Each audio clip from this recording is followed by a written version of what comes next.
A Psicologia Financeira, de Morgan Housel, é um livro que fala muito menos sobre dinheiro e muito mais sobre pessoas. Ele nos convida a olhar para o comportamento humano como o verdadeiro motor por trás de todas as decisões financeiras. Não são as planilhas, os gráficos ou os especialistas que definem nosso destino financeiro, mas nossas emoções, nossos medos, nossas expectativas e nossas experiências pessoais com escassez, perda, abundância e incerteza. Cada pessoa carrega uma história financeira invisível. Essa história começa na infância, na forma como viu os pais lidarem com dinheiro, nas crises que presenciou, nos períodos de escassez ou abundância que viveu.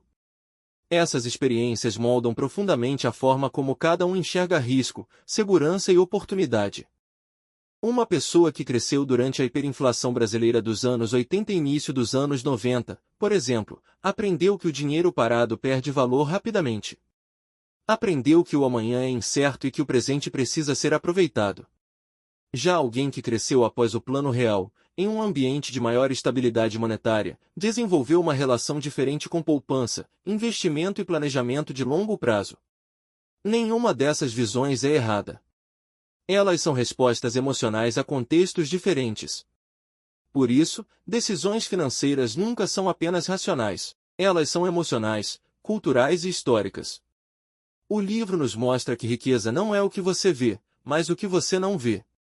Não é o carro, a casa ou o relógio caro, mas a margem de segurança, a reserva, a liberdade de escolha. E no Brasil, isso é ainda mais evidente, porque vivemos em uma sociedade profundamente marcada pela desigualdade, onde a ostentação muitas vezes funciona como sinal de pertencimento social. O consumo se torna não apenas desejo, mas linguagem. Uma forma de dizer eu existo, eu venci, eu pertenço. Isso cria uma pressão enorme para gastar antes de estar pronto, para assumir dívidas longas para sustentar uma imagem curta, para trocar tranquilidade futura por validação imediata. O livro também fala sobre sorte e risco, e isso fica muito claro quando olhamos para a história econômica. Quantas pessoas enriqueceram simplesmente por estarem no lugar certo, na hora certa? Quantas compraram imóveis nas décadas certas, ações nas décadas certas, criptomoedas nos momentos certos? E quantas perderam tudo por entrarem no mesmo movimento tarde demais? O Brasil viveu isso claramente em diversos momentos. A euforia com ações na virada dos anos 2000, a bolha das empresas.com, o crescimento das commodities, a explosão do mercado imobiliário, a corrida pelas criptomoedas, as modas de day trade e investimentos milagrosos. Em cada ciclo, o mesmo padrão psicológico se repete. Primeiro poucos ganham muito. Depois muitos entram por medo de ficar de fora. E no final, muitos perdem porque chegaram quando o risco já era alto demais. O autor mostra que risco não é aquilo que parece arriscado. Risco é aquilo que pode te tirar do jogo. Risco é perder a capacidade de continuar. É comprometer sua sobrevivência financeira por uma aposta que não precisava ser feita. Por isso, ele defende que o objetivo não é maximizar retorno, mas maximizar resiliência. Construir uma vida financeira que sobreviva a crises, não uma que dependa de que crises nunca aconteçam. Isso é especialmente importante em países instáveis como o Brasil, onde mudanças políticas, econômicas e cambiais são frequentes. Onde juros sobem e descem rapidamente. Onde moedas perdem valor. Onde regras mudam. Nesse contexto, flexibilidade é mais importante do que previsão. Reserva é mais importante do que retorno máximo. Simplicidade é mais importante do que sofisticação. Outro ponto central do livro é a ilusão de controle. As pessoas acreditam que entendem o mercado, que conseguem prever movimentos, que conseguem antecipar crises, mas a realidade mostra que o mundo é muito mais complexo do que nossas narrativas permitem. A crise de 2008, por exemplo, pegou quase todo mundo de surpresa. A pandemia de 2020 também. Eventos assim mudam tudo em semanas. E eles não aparecem nos modelos. Por isso, o livro defende que devemos construir nossas finanças como quem constrói uma casa em área de terremoto. Não para evitar o terremoto, mas para resistir a ele.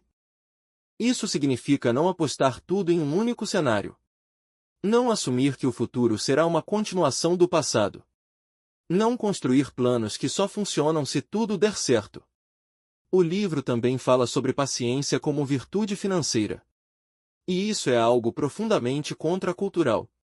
Vivemos em uma era de recompensas rápidas, de promessas de ganhos imediatos, de soluções mágicas. Mas riqueza verdadeira é lenta.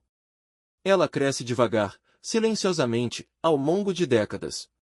No Brasil, isso entra em choque com a realidade de urgência. Com salários baixos, desigualdade alta e insegurança social, muitas pessoas não têm o luxo da paciência. Isso torna ainda mais importante construir sistemas que protejam contra a impulsividade, como automatizar investimentos, criar reservas antes de correr riscos, e separar o emocional do estratégico. A psicologia financeira nos ensina que sucesso não é ser o mais rápido, mas o mais consistente. Não é acertar muito, mas errar pouco e sobreviver. Ela nos ensina que o maior erro financeiro não é perder dinheiro, mas perder o jogo. E o jogo não é ganhar mais do que os outros. É construir uma vida que faça sentido para você. Uma vida em que você pode dormir tranquilo. Em que você não depende de sorte para sobreviver. Em que você não precisa correr atrás de validação para se sentir suficiente. No fim, o livro nos convida a trocar a busca por riqueza pela busca por liberdade. A trocar a obsessão por status pela construção de autonomia. A trocar comparação por consciência. E talvez a maior lição seja essa. Dinheiro não é sobre números, é sobre comportamento. Não é sobre quanto você ganha, mas sobre como você lida com o que ganha. E no fim das contas, a melhor decisão financeira é aquela que permite que você viva em paz com suas escolhas.